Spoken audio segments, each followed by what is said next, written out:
Hey guys, welcome back. So today we're talking about a very unusual fruit, one that's very rare here in New Zealand, and probably a lot of places it's quite rare and a lot of people haven't heard about these. These are called Mamey Sapotes. I'm going to be showing you basically how I'm going to grow them from seed right through to the stage of when they start to sprout and are growing as nice little seedlings. The fruits are quite large, and from what I hear they taste like a mixture of sweet potato, pumpkin, vanilla, almond and honey. So I can't decide if that sounds really nice or really disgusting, but if you guys have tried them or you know about them, let me know in the comments. I'd be keen to hear what your thoughts are and if you liked the taste. So before we get too much into talking about the fruit and the plant and where you can grow these, let's rewind back to when these little Mamey Sapote seedlings were just little seeds or big seeds.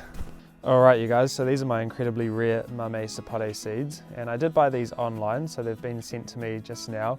And you can see they've been sent in like this plastic bag with some, it looks like to be coconut coir in the middle there. The seeds came with this little printout, and you can see on here what the fruit looks like. It's got that really vibrant looking flesh with a massive black seed in the middle. And you can see the plant there as well. It's got awesome looking massive leaves. So very, very excited to be growing this one. These seeds are absolutely massive. They must be one of the biggest seeds I've actually ever grown. It is important with these seeds to sow them fresh because they're a recalcitrant seed, which basically means that they can't be dried or frozen or anything like that. They need to be sown fresh. So if you guys are getting seeds, make sure that they are fresh ones. If you get them out of the fruit, just sow them straight away. These do look like really good seeds. As you can see, they're nice and thick, and this one here actually has a little split in the coating. So the stuff on the outside I think is just some vermiculite, but if I rub that off, you can see the seed a bit better. And look at that, it's such a beautiful looking seed. So when you're planting your seed, it's actually recommended to plant them in fairly deep pots because they get quite a big taproot on them. So I've got these ones here, they're fairly decent in size. So I am using this seed raising mix, but what I think I will do is just mix in some regular potting mix as well to the bottom half of this pot, just so that it kind of has something to grow into that's maybe a little bit more substantial than just seed raising mix. But then for the top half of the pot, I'll put just seed raising mix itself.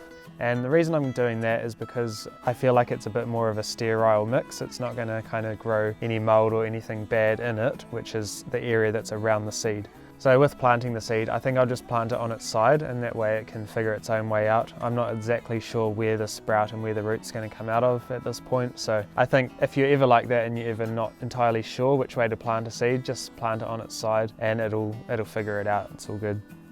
And I'm just planting mine around 1 inch or so deep. So I'm just going to give them some water now, and then these are going to be left in a warm room of my house. And I'll probably just leave them out of direct sunlight so they don't dry out too much. But yeah, that's pretty much it. I'll update you when they start to sprout. Check this out. I only just noticed that these have started to sprout. All you can see at this point is just a little bit of a stalk coming out of the ground, and still a lot more to come, as you can see, but for them to be growing like that, I know that they have sprouted, so I'm very, very excited to finally see what they're going to look like. So it's just been one more week, and look at how beautiful these little seedlings are.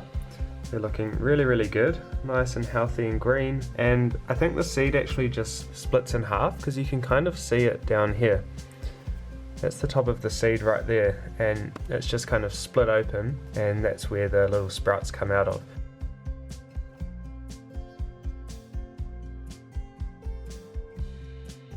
So these are what they look like now. I'll bring you in close so you can have a good look, but they are looking awesome. They've got these beautiful green leaves, looking really healthy, and a nice thick trunk. So all in all, looking really good. I'm super happy with how they're going.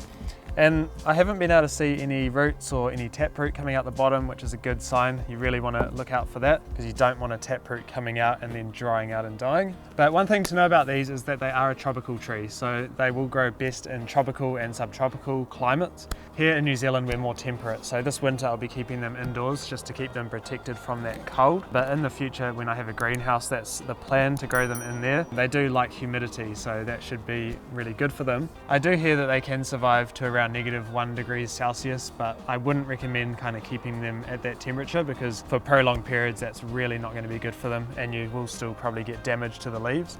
Also with these plants, they do take about 6 to 10 years before you actually will get fruit from them. So it's a bit of a waiting game, but hopefully one day it'll be worth it. And I mean, in the meantime, they're such an awesome looking tree anyway, so I'm not too worried about that. If you're wondering where I got these seeds from as well, because people always ask, these ones came from Marvelous Fruits, and they've got a Facebook page, so if you want to check them out, go over there and have a look. I'll leave a link to their page down in the description though, if you want to check them out. But they sell all sorts of cool tropical and non-tropical as well fruit seeds here in New Zealand. I guess the main takeaway from this video is that if you are growing these, make sure your seeds are fresh, because pretty much they'll lose their viability after about 1 to 2 weeks from when they're taken out from the fruit, unless they're kept like moist, how they were sent to me in that little bag. And if you are growing them, they don't like to have wet, soggy feet either. So this is some nice free draining mix, which they much prefer. Anyway guys, that pretty much does it for today. I hope you enjoyed watching these little Mamey Sapotes grow, and if you did, make sure you give it a thumbs up and subscribe down below, and soon we'll have some more content coming up for you, so keep an eye out for that. Anyway, I'm going to get away from this prickly pear that's about to stab me in the back, but I'll see you again soon. Bye guys. From seed. Oh hey Snowy, you come to say hello. You just interrupted. Off you go find some bickies. Okay, wait.